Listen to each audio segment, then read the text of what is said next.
Halo guys, welcome back to my YouTube channel. Balik lagi di channel aku, Nika Wirawan. Buat kalian yang pengen tanya-tanya seputar kerja di Natasha Skin Clinic Center. Nah, sekarang yang ingin aku bahas pertanyaan dari beberapa DM yang masuk lewat Instagram aku @nike_wirawan15. Itu ada beberapa pertanyaan tentang fasilitas mes saat udah kerja di klinik. Terus ada pertanyaan kerjaan front office itu apa aja. Kemudian boleh tidak kalau satu cabang itu saudaraan kerja bareng seperti itu. Dan lain-lain. Buat kalian yang penasaran langsung aja ke videonya. Check it out.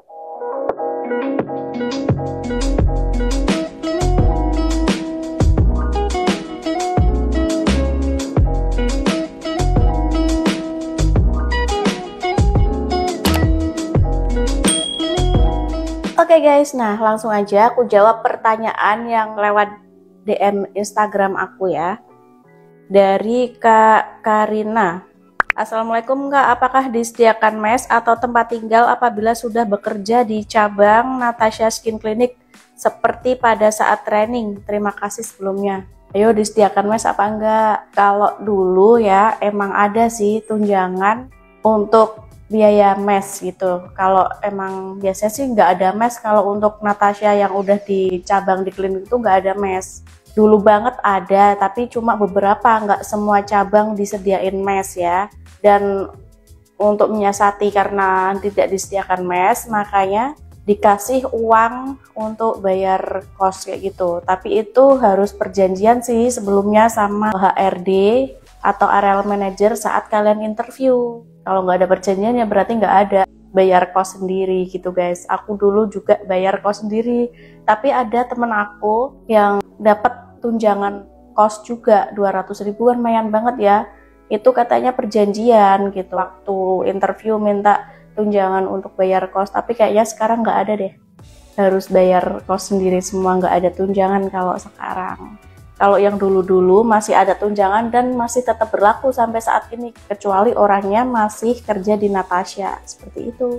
Jadi nggak ada ya fasilitas mes kalau kalian udah kerja, nggak ada fasilitas mes ataupun kos yang ditanggung dari perusahaan, nggak ada. Jadi pakai uang kalian sendiri, jadi harus benar-benar menghemat ya, apalagi karyawan baru untuk biaya-biaya ini itu, apalagi kalian dari luar kota. Seperti itu Kak Karina, semoga menjawab ya. Kemudian aku bacain lagi DM Instagram dari Kak Kiki Amalia. Hai Kak Nika, maaf mengganggu, saya mau tanya, saya habis lihat YouTube Kak Nika jadi pengen tanya-tanya. Kalau jadi frontliner di Natasha itu kira-kira gajinya UMR aja atau ada tambahan ya Kak? Ayo, gajinya berapa guys? Sebenarnya sih rahasia ya untuk gajinya tiap karyawan itu karena kinerjanya beda-beda. Yang menilai itu supervisor atau SPV atau kepala cabang dan pengelola cabangnya.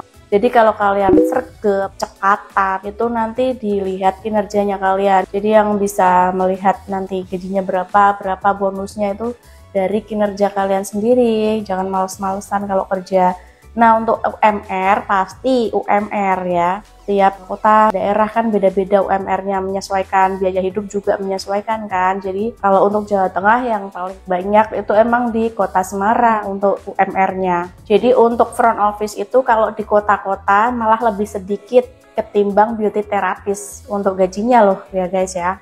Tapi kalau untuk kabupaten cabangnya yang kurang berkembang, kurang maju, itu yang banyak malah front office-nya ketimbang beauty terapisnya. Kalau front office itu semua, jadi penjualan krimnya total nanti 1 bulan itu keluar berapa produk, berapa pieces, kayak gitu nanti diakumulasi, nggak tahu penghitungannya ya sama kepala cabangnya seperti itu. Jadi nanti kalau penjualannya banyak nanti dapat bonus dibagi semua ke front office. Misal di suatu cabang di Semarang, kayak misal di Paragon itu front office-nya ada 6, nanti yang kalau dapat bonus itu nanti dibagi 6 orang tersebut. Beda dengan beauty therapist, kalau di kota besar malah yang ramai itu perawatannya. Jadi kalau untuk beauty therapist lebih banyak sih gajinya ketimbang front office karena lebih banyak perawatannya. Tuh, kalau beauty therapist kan megang satu pasien berapa perawatan, apalagi kita sambil jual nih upselling, misal perawatannya wajah aja nanti tambah ketiak ataupun pengencangan wajah, leher dan sebagainya, itu nanti beauty therapist yang dapat jasanya, dan itu nanti diakumulasi saat akhir bulan kayak gitu, dihitung, diinput tiap hari sama supervisor atau admin. Jadi kalau kalian males ngerjainnya perawatan wajah aja, nggak mau jualan ya, nanti imbasnya ke kalian sendiri. Perusahaan nggak akan ngasih lebih kalau kalian sendiri nggak action, seperti itu. Jadi untuk front office tergantung penjualan produknya ya kak. Kalau penjualan produknya sedikit ya nanti otomatis bonusnya sedikit. Kalau UMR pasti UMR, dan ada tunjangan juga untuk transport sih, biasanya uang makan nggak ada. Semoga menjawab ya Kak Kiki Amalia. Ada pertanyaan lagi dari Kak Seis ya lewat DM. Ini pertanyaan siang Kak, mau bertanya, aku sudah interview di Natasha tanggal 7 Januari kemarin. Saat di interview katanya bakal dikabarin seminggu, tapi ini sudah 10 hari belum ada kabar. Gimana Kak? Kalau belum dikabarin berarti belum rezeki biasanya sih Kak. Kalau udah menjanjikan tanggalnya biasanya kalau emang dibutuhin pasti dihubungin. Kalau udah disuruh nunggu tapi nggak dikabarin ya emang belum rezeki kakak untuk join sebagai karyawan Natasha Skincare. Bukan mematahkan semangatnya Kak Sais ya, tapi seperti itu sih. Biasanya kalau emang benar-benar dibutuhin pasti dihubungin lagi. Karena kalau pusat butuh atau cabang butuh pasti nanti dihubungin ya yang udah ngelamar. Kalau misal kakak Sais bener-bener pingin kerja di Natasha, udah memenuhi semua kualifikasinya, good looking ya syarat sih sebenarnya ya, harus good looking lah, masa jelek gitu. Walaupun jelek bisa make up lah sedikit ya, jadi agak menarik gitu. Terus komunikasinya ya, terus postur tubuhnya ya, tinggi badan juga pengaruh. Terus psikotesnya kakak gimana, terus interview dengan kepala cabang ataupun HRD-nya itu kayak gimana, itu kan dilihat semua kak ya. Karena kalau misal maaf nih good looking doang tapi kemampuan yang lainnya nggak ada, ya mau nggak mau pusat nggak akan nerima seperti itu. Jadi harus memenuhi semua kualifikasinya. Terus kebanyakan sih kalau di Natasha yang diutamain untuk karyawan baru nih ya, yang belum menikah atau yang single gitu. Kalau udah menikah biasanya nanti dibelakangin gitu loh, nggak diutamain. Semoga menjawab Kak ya. Kemudian nih ada lagi dari Kak Samira. Ini pertanyaannya aku bacain dulu ya guys. Selamat malam Kak, aku mau nanya, jadi kakak ipar aku kan kerja di Natasha, dan beberapa hari yang lalu aku ngelamar kerja di Natasha. Lalu tadi kakak ipar aku bilang kalau hari Senin atau Selasa bakal ada HRD. Jadi kemungkinan aku bakal diinterview. Lalu kakak ipar aku bilang nanti kalau diinterview ditanya-tanya punya relasi dari mana. Terus aku disuruh bilang kalau punya relasi dari saudara.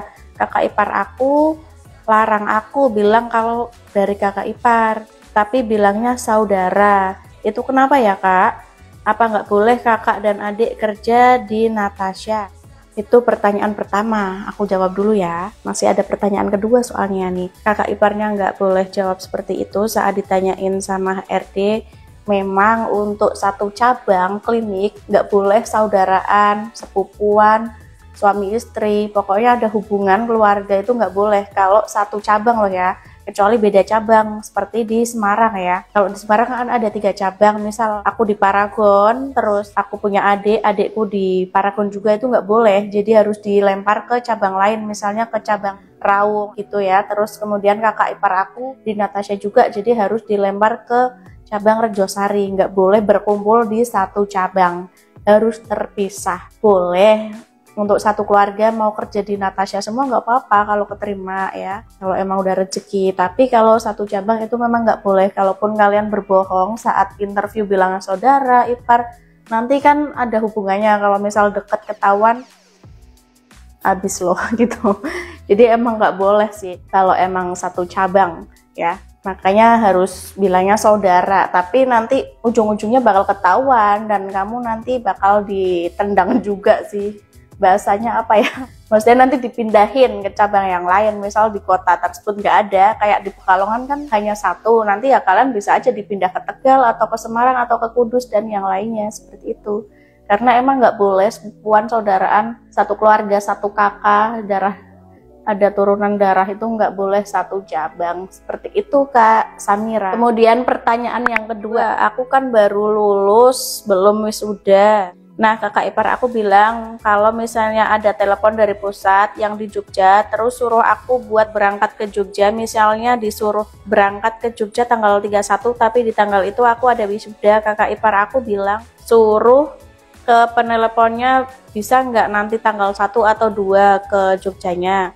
Tanggal 31 nggak bisa karena ada acara. Tapi kamu jangan bilang kalau mau wisuda biasanya suka di blacklist. Itu kenapa bisa di blacklist ya kak? Aku nggak berani nanya ke kakak ipar aku karena aku nggak terlalu dekat sama kakak ipar aku. Ayo, jadi nggak dekat sama kakak ipar tapi mau mendekatiku ya kak. Hehe. Aku jawab ya pertanyaannya kak Samira yang kedua ini. Ya intinya kalau kalian sebenarnya sih kalau mau kerja itu harus benar-benar udah lulus kak ya. Entah SMK, entah kuliah itu udah lulus statusnya, bukan menggantung seperti itu. Kalau ada kerjaan lain juga nggak boleh karena kerjanya Natasha itu full time. Full time-nya di sini tuh tergantung dari masing-masing cabangnya. Kalau misal di mall gitu ya, di mall itu dari jam buka mall kan pagi jam 9 biasanya sampai jam 9 malam atau jam 10 malam tergantung masing-masing mallnya ya. Kalau aku dulu di Paragon bukanya jam 9, jadi jam 8 itu aku udah di kantor ya. Terus tutupnya jam 9 malam juga. Itu dibagi dari 3 shift kak. Ada shift pagi, shift siang, sama shift sore ya. Kadang dibagi 2 juga, ada yang dibagi 3 tergantung kebijakan dari supervisor yang pimpin cabang tersebut. Biasanya nih mau tukeran ataupun kalian libur seperti itu ya tinggal bilang aja sama temen kalian. Kalau misal biasanya ada sesuatu kayak gitu harus ada izin seperti itu. Jadi nanti bisa ngutang shift sama temen kalian, nanti ya tetap harus diganti ya. Kalau nggak diganti nanti dipotong gaji, biasanya satu hari itu 50 sampai 70 ribu, dan kalau hari besar biasanya satu hari itu dipotong 100 ribu kalau kalian tiba-tiba libur seenaknya seperti itu tanpa izin. Kalaupun kalian sakit harus ada surat keterangan dari dokter.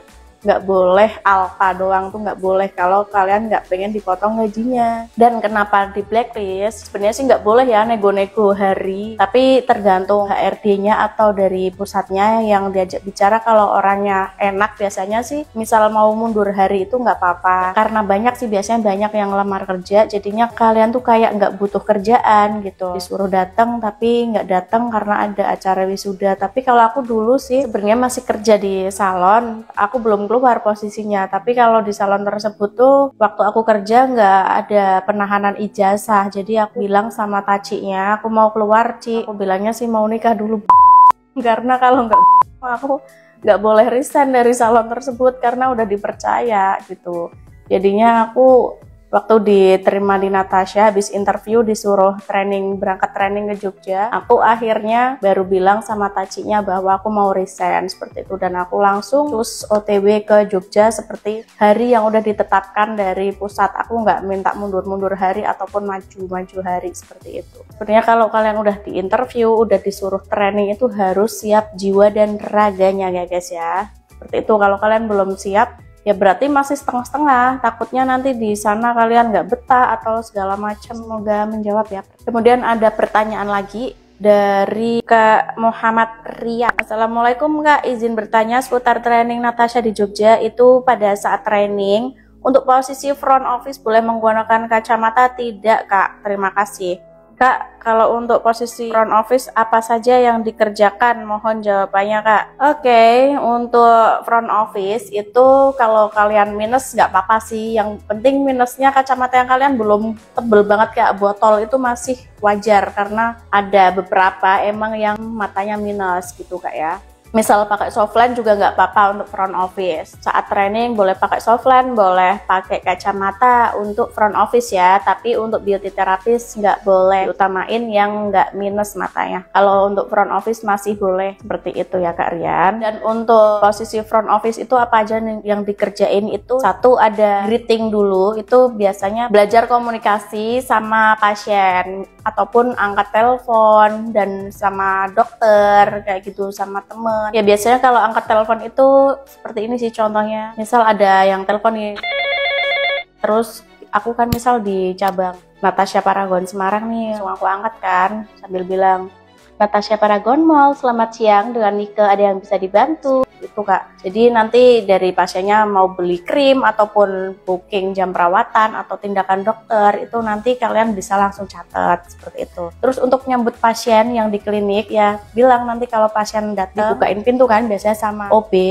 Dan kemudian pasien datang ke meja front office di depan itu nanti ya disambut juga. Biasanya kan di sini sebelah sini ya ada name tag kalian gitu ya. Nanti disambut pasiennya, kita langsung berdiri ya, tegak. Selamat siang Ibu, dengan saya Nike, ada yang bisa dibantu Bu? Mau konsultasi atau pembelian krim dan sebagainya, seperti itu. Jualan krim. Krim itu di Natasha banyak banget macamnya. Terus ada kodenya semua dan harus hafal kode-kodenya dan juga harganya.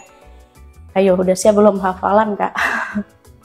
Kalau sekarang sih aku udah lupa karena ya udah lama banget. Aku resign udah dari 2018 ya. Itu krim malam itu ada berapa macam, kayaknya dari 60 sampai 120. Krim paginya, facial washnya, tonernya itu harus hafal kode-kodenya dan juga harganya semua Kak. Itu untuk front office. Dan juga terapis kalau mau hafalan juga gak apa-apa, kan bantu jualan juga nih. Nanti biasanya dapat bonus juga dari supervisor kalau bantu ngejualin gitu Kak. Kalau kalian jualan, misal ada ibu-ibu pasien mau beli sabun wajah aja, terus kakak kan front office nih di depan, itu lebih gampang sih kalau nyepik-nyepik jualan, itu lebih gampang. Bu, nggak sekalian parfumnya, lipstiknya. Nanti kalau udah deal customer pasiennya bayar, nanti kalian tulis di kertas, itu biasanya udah ada formnya sendiri.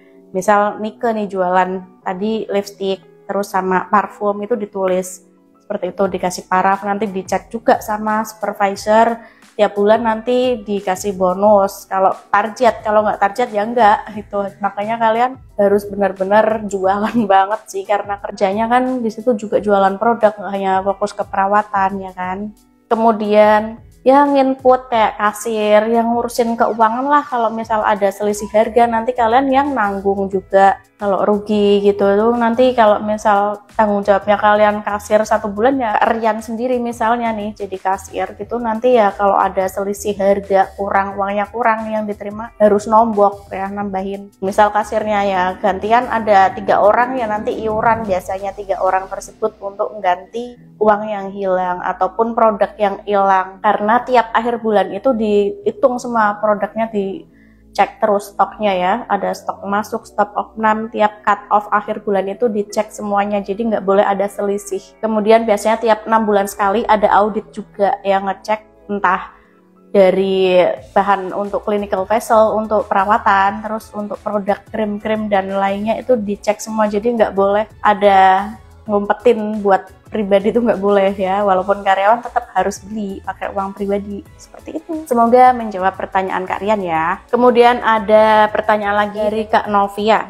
Assalamualaikum, selamat sore Kak Nike, kenalin nama saya Novia Kak. Saya mau nanya seputar Natasha Skin Clinic Center. Sudah kurang lebih 3 minggu yang lalu saya interview di Natasha Skin Clinic Pekalongan Kak. Alhamdulillah hari ini saya mendapatkan telepon dari pihak Natasha konfirmasi bersedia lepas jilbab.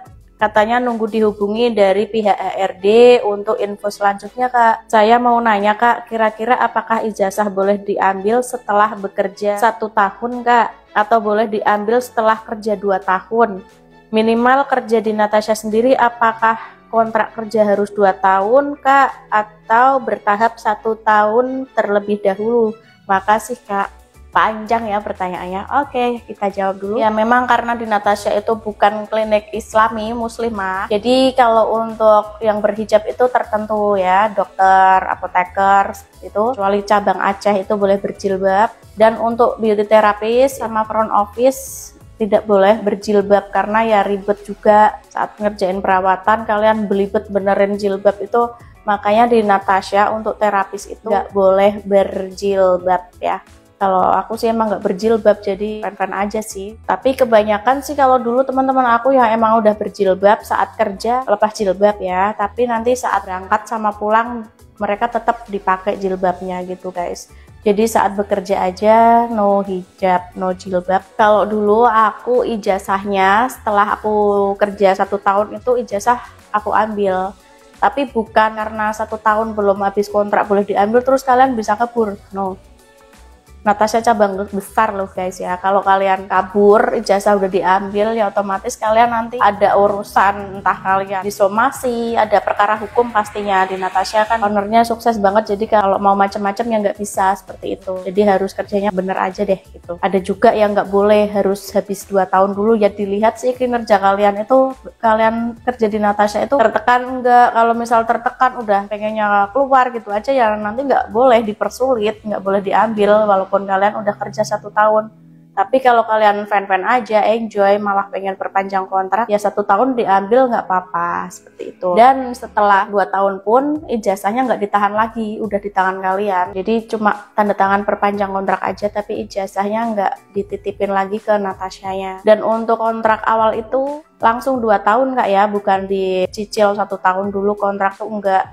2 tahun dulu di awal, kemudian per tahunnya baru perpanjang seperti itu. Semoga jelas ya Kak Novia jawaban dari aku. Untuk pertanyaan yang berikutnya nanti aku sambung ke video selanjutnya ya Kak. Oke guys, itu aja video yang bisa aku sampaikan untuk saat ini. Buat kalian yang udah tanya-tanya dan apakah udah puas dengan jawabannya, langsung aja di like ya video aku untuk mendukung channel aku biar berkembang dan maju tentunya. Dan jangan lupa di subscribe dan nyalain loncengnya karena semuanya gratis. Dan yang ingin tanya apa aja, langsung tulis aja di kolom komentar. Dan jangan lupa di-share ke seluruh sosial media yang kalian punya ya. Siapa tahu bermanfaat buat yang lagi cari-cari kerjaan. So yeah, thank you for watching and see you on my next video.